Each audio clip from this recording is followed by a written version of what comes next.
এসব বিষয় নিয়ে বিস্তারিত আলোচনার জন্য স্টুডিওতে যুক্ত হয়েছেন সহকর্মী হাসান ওয়ালি। যাচ্ছি তার কাছে।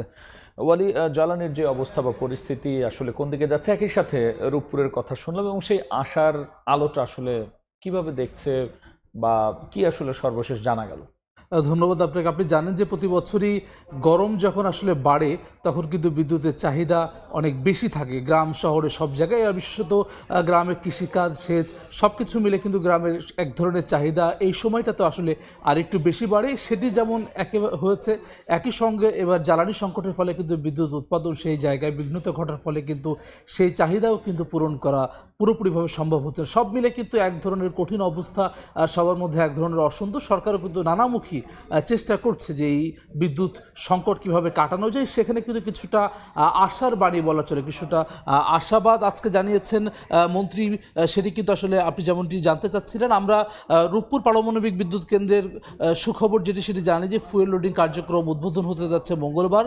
আগস্টে জাতীয় গ্রিডে যুক্ত হবে 300 মেগাওয়াট বিদ্যুৎ এবং একই সঙ্গে ডিসেম্বর বা জানুয়ারিতে পুরোদমে বিদ্যুৎ মিলিয়ে প্রথম ইউনিটে যেটি সেটি পরীক্ষামূলকভাবে রাজধানীতে 1 ঘন্টা লোডশেডিংয়ের সিদ্ধান্ত নিয়েছে গত বৃহস্পতিবার, যেটি প্রতিমন্ত্রী বিদ্যুৎ জ্বালানি প্রতিমন্ত্রী জানিয়েছিলেন যে ঢাকাতেও লোডশেডিং হবে। সেটি তিনি জানিয়েছে 110 মেগাওয়াট লোডশেডিং প্রতিদিন হবে রাজধানীতে। সেটি আমরা জানি যে রূপপুর পারমাণবিক বিদ্যুৎ কেন্দ্র কিন্তু সবচাইতে ব্যয়বহুল যে মেগা প্রজেক্টগুলোর অন্যতম। সেটি কিন্তু কয়েক দফা পিছিয়ে ছিল নির্মাণ কাজ এবং সবশেষ সেটি কাজ শেষ হয়ে এই যে বিদ্যুৎ উৎপাদনের ক্ষেত্রে সেটি এগিয়ে যাচ্ছে, সেই সুখবর কিন্তু আসলে আজকে মন্ত্রী দিয়েছেন। সেটি কিন্তু আসলে আগামী দিনে মঙ্গলবার উদ্বোধন হওয়ার মধ্য দিয়ে যেই লক্ষ্যমাত্রা অর্জন করেছে আগস্ট এবং ডিসেম্বর জানুয়ারি, সেটি যদি হয় তাহলে আগামী বছর হয়তো এই সময়টাতে যে সংকটের কথা এখন বলা হচ্ছে বিদ্যুৎ, সেটি থেকে অনেক ক্ষেত্রে আসলে মুক্তি মিলতে পারে মানুষের। সেক্ষেত্রে জ্বালানির কথা উঠে এসেছে, একনেক বৈঠক এবং জাতীয় সংসদের কথা হচ্ছে বিষয় নিয়ে প্রধানমন্ত্রীর কথাবার্তা। বা আপনি জানেন যে আজকে এর আগেই তো আসলে সিদ্ধান্ত হয়েছে যে সংসদ সদস্যরা যে শুল্কমুক্ত গাড়ি যেটি পান সেটি আর পাবে না, সেই সংক্রান্ত বিলটি আজকে সংসদে পাশ হয়েছে। একই সঙ্গে জ্বালানি সংকট নিরসনে সরকারি দল এবং বিরোধী দলের 10 সদস্যের যে একটি বিশেষ কমিটি গঠন করা হয়েছিল সেটিও কিন্তু আসলে আজকে পাশ হয়েছে সংসদে। আমরা সেই প্রতিবেদনটি দেখব। মাননীয় সদস্য মোহাম্মদ মুজিবুর রহমান। রোববার বিকেল 3:30টায় শুরু হয় সংসদ অধিবেশন। 36 বিধিতে দাঁড়িয়ে জ্বালানি সংকটে আইনশৃঙ্খলা বাহিনী যথাযথভাবে দায়িত্ব পালন করতে পারছে না বলে অভিযোগ করেন কুমিল্লার সংসদ সদস্য মনিরুল হক চৌধুরী। পুলিশকে যখন জিজ্ঞেস করেছি, পুলিশ বলেছে আমাদের তেল সংকট আছে, ডিউটির পরিমাণ কমে গেছে। এ সময় প্রধানমন্ত্রী তারেক রহমান বলেন, পুলিশ সহ জরুরি সেবায় নিয়োজিতদের জ্বালানি তেল ক্রয়ে রেশনিং পদ্ধতি বাতিল করেছে সরকার। এই বিষয়টি এরই মধ্যে আমরা অ্যাড্রেস করেছি। পুলিশ সহ এমার্জেন্সি বাহিনী যারা আছে, পুলিশ হোক, অ্যাম্বুলেন্স হোক, ফায়ার ব্রিগেড, এই জাতীয় যারা আছে, তাদের উপর থেকে এই যে এম্বার্গোটা ছিল এটা সরিয়ে নেওয়া হয়েছে। এটা আরো 2 দিন আগে এই সিদ্ধান্তটি আমরা গ্রহণ করেছি, 2 দিন আগে এটি ক্লিয়ার করে দেওয়া হয়েছে। পরে জ্বালানি সংকট নিরসনে সরকারি এবং বিরোধী দলের সমন্বয়ে 10 সদস্যের বিশেষ কমিটি পাশ হয় সংসদে। বিশেষ কমিটি গঠন করা হোক। যারা এই প্রস্তাবের পক্ষে আছেন তারা হ্যাঁ বলুন। এমপিদের শুল্কমুক্ত গাড়ি সুবিধা বাতিল করে members of parliament remuneration and allowances সংশোধনী বিল উত্থাপন করেন আইনমন্ত্রী। সর্বসম্মতিতে সংসদে পাশ হয় বিলটি। বাংলাদেশ জাতীয় সংসদের সদস্যদের জন্য বিদ্যমান শুল্কমুক্ত গাড়ি সুবিধা বিলুপ্ত করার উদ্দেশ্যে এই বিলটি এই মহান জাতীয় সংসদে উপস্থাপন করা হলো। এদিন টেবিলে উত্থাপিত প্রশ্নোত্তর পর্বে সড়ক পরিবহন ও সেতুমন্ত্রী শেখ রবিউল আলম জানান, ফ্যাসিবাদী আমলের মেগা প্রকল্পের অনিয়ম দুর্নীতি নিয়ে তদন্ত চলছে দুদকে। হাসান ওয়ালি, সময় সংবাদ, ঢাকা। আমরা দেখলাম যে আসলে শুল্কমুক্ত গাড়ির যে বিষয়টা আপনি শুরুতে রিপোর্টের আগেও বলছিলেন, এটি আসলে অর্থনীতি এবং সামগ্রিক বিষয়ে আসলে কি প্রভাব পড়ে?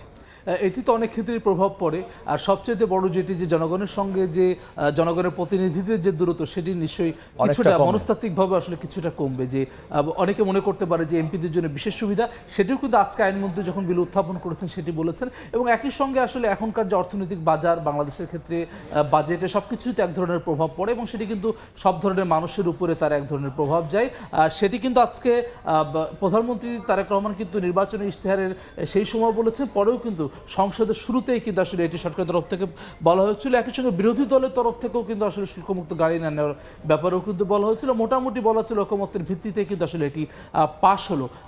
সংসদ কিন্তু আপনি জানেন যে একই সঙ্গে যেই 10 সদস্যের জ্বালানি সংকট নিরসনে বিরোধী দলের নেতা তিনি দাবি করেছিলেন যে যাতে করে বিরোধী দলের সদস্যদেরকেও অন্তর্ভুক্ত করা হয় এই সংকট নিরসনে, সেটি কিন্তু প্রধানমন্ত্রী স্বাগত জানিয়েছেন এবং সেটি কিন্তু সে কমিটি গঠন করা হয়েছে, আজকে সেটি পাশ হয়েছে সংসদে।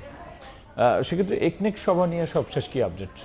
আপনি জানেন যে বিগত সরকারের সময় আমরা জানি যে বড় বড় মেগা প্রকল্প নেওয়া হয়েছে, সেটি নিয়ে কিন্তু নানান ধরনের দুর্নীতি, নানান ধরনের খবর কিন্তু আসলে আমরা জানি।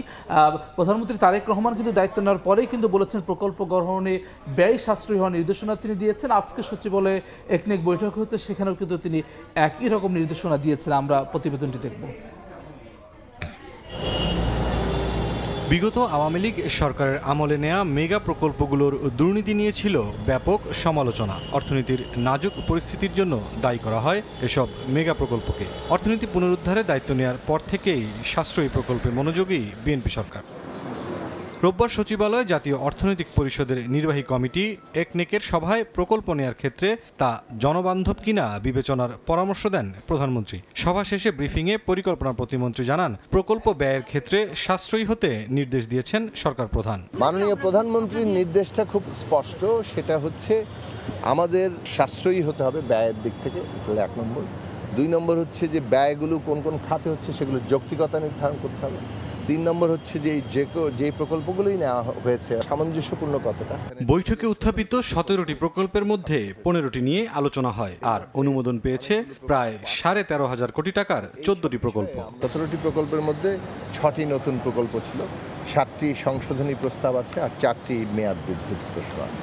15টি প্রকল্পের অধিকাংশই পাশ হয়েছে, কিন্তু শর্ত সাপেক্ষ কিছু বিষয় আছে, কিছু তদন্তের বিষয় আছে। প্রকল্প বাস্তবায়নে কেন দীর্ঘসূত্রিতা হয় সেটার ব্যাপারে তদন্ত করার জন্য বলা হয়েছে। এছাড়া সচিবালয়ে নতুন ভবন নির্মাণে ভিন্ন প্রস্তাবের কথাও জানান পরিকল্পনা প্রতিমন্ত্রী। ভিন্ন প্রস্তাবনা আছে।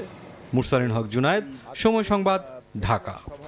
আপনার প্রতিবেদনটি দেখছিলাম। হ্যাঁ বলি, আমরা যদি একটু এখন সচিবালয় এবং সংসদের প্রধানমন্ত্রী আসলে কি বললেন একবারে যদি একটু দেখে নিই। আপনি জানেন যে প্রতিদিন সচিবালয়ে সকাল 9টা থেকে প্রধানমন্ত্রী অফিস করেন, পরবর্তীতে 3টে থেকে সংসদ অধিবেশন চলছে, সেখানেও কিন্তু পুরোটা সময় কিন্তু আসলে তিনি যোগ দেন, সদস্যদের নানান প্রশ্ন থাকে।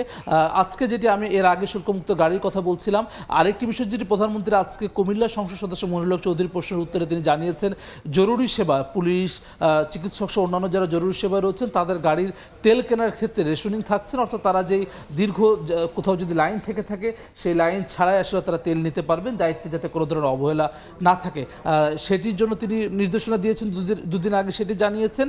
একই সঙ্গে আজকে একনেক সভায় 17টি প্রকল্প উত্থাপিত হয়, যার মধ্যে 15টি নিয়ে আলোচনা হয়, 14টি প্রকল্প অনুমোদন হয়েছে, সেখানে প্রায় 13,500 কোটি টাকা কিন্তু আজকে অনুমোদন দিয়েছে একনেক সভা। অর্থাৎ সব মিলে কিন্তু আসলে সরকার এর আপনি যদি দেখেন ফ্যামিলি কার্ড দেখেন, কৃষক কার্ড দেখেন, সব কিছুর মধ্য দিয়ে কিন্তু বড় বড় মেগা প্রকল্পের আগে আমরা যেমন দেখেছি সেটির পরিবর্তে জনগণের জীবনযাত্রার সেটি উন্নয়ন হবে, সরাসরি জনগণের সাথে সরাসরি সম্পৃক্ত যে ধরনের প্রকল্পগুলো রয়েছে সেটি কিন্তু সরকারের তরফ থেকে নেওয়া হয়েছে। নির্বাচনী ইশতেহারেও কিন্তু আসলে সেই বিষয়গুলো ছিল বিএনপির। ওয়ালি, অসংখ্য ধন্যবাদ আলোচনায় যুক্ত হওয়ার জন্য। জ্বালানি পরিস্থিতি উত্তরণে করণীয় এবং সরকারের নানা উদ্যোগ নিয়ে আলোচনার জন্য স্টুডিওতে যুক্ত হয়েছিলেন সহকর্মী হাসান ওয়ালি।